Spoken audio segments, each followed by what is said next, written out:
ang baba ng may takpak, mamamatay kinabukasan.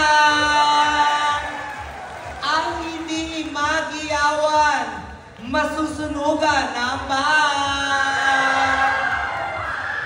I've been joining a lot of beauty pageant. First, I was pressured. But as the time goes by, I realized that joining in this pageant is just to enjoy yourself. It's not the audience that will score you, but the fact our beloved judges will give the best score. And since, no matter what happened for this competition, let's respect what the judges' score is. And for me, let me start up the warm-up since I am your candidate number 1. A glorious evening to each and everyone. My name is Carla Avila, a 16 years of age, way back 10 years ago. And yes, I will represent my very own costume of my provincial, that is the Mornes Festival of my very own Gasan Marinduque.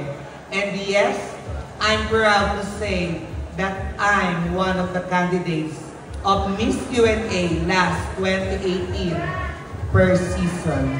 Opo, totoo po yun. And proud segment of Itbulaga Quiz Bee last 2018. Opo, totoo din po yun. And I'm taking Bachelor of Science in Office Administration, major in Marketing, Dean's Lister, and proud magna cum laude.